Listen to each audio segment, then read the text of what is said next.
परमेश्वर के दैनिक वचन।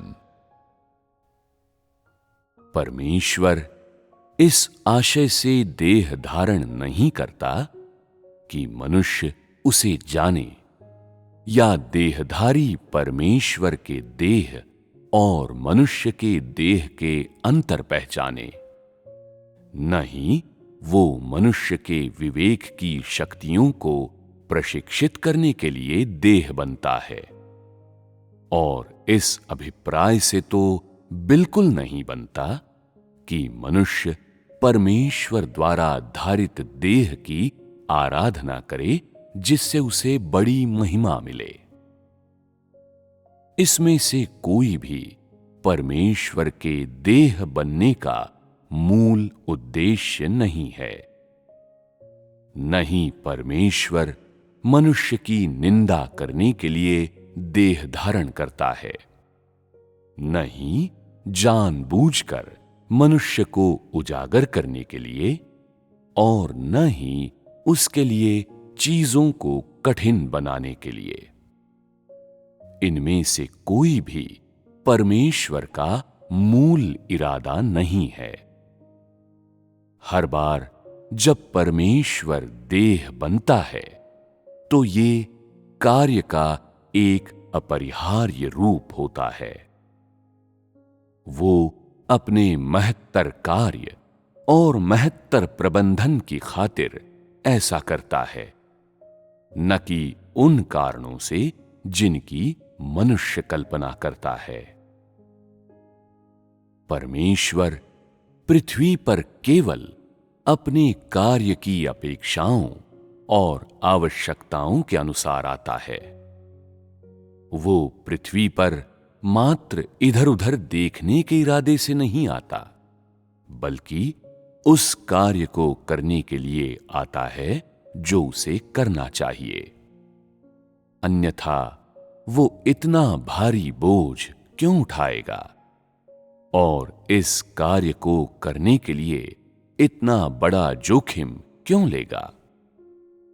परमेश्वर केवल तभी देह बनता है जब उसे बनना होता है, और वो हमेशा एक विशिष्ट अर्थ के साथ देह बनता है। यदि ये सिर्फ इसलिए होता कि मनुष्य उसे देखे और अपने अनुभव का क्षितिज व्यापक करें, तो वो निश्चित ही इतने हल्केपन से लोगों के बीच कभी नहीं आता। वो पृथ्वी पर अपने प्रबंधन और अपने महत्तर कार्य के लिए और इस उद्देश्य से आता है कि बहुत से लोगों को प्राप्त कर सके।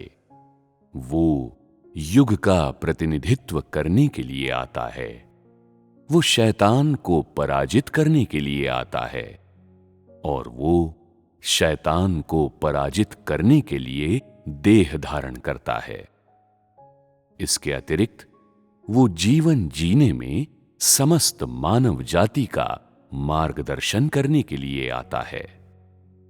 ये सब उसके प्रबंधन से संबंध रखता है, और ये पूरे ब्रह्मांड के कार्य से संबंध रखता है।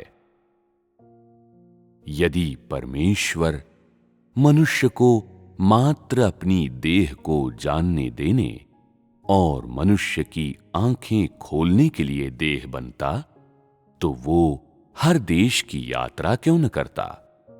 क्या ये अत्यधिक आसान बात न होती? परंतु उसने ऐसा नहीं किया। इसके बजाय वो रहने और उस कार्य को आरंभ करने के लिए जो उसे करना चाहिए एक उपयुक्त स्थान चुनता है। बस ये अकेला देह ही काफी अर्थपूर्ण है। वो संपूर्ण युग का प्रतिनिधित्व करता है और संपूर्ण युग का कार्य भी करता है। वो पुराने युग का समापन और नए युग का सूत्रपात दोनों करता है। ये सब एक महत्वपूर्ण मामला है जो परमेश्वर के प्रबंधन से संबंधित है, और ये सब कार्य के उस एक चरण के मायने हैं जिसे संपन्न करने परमेश्वर पृथ्वी पर आता है।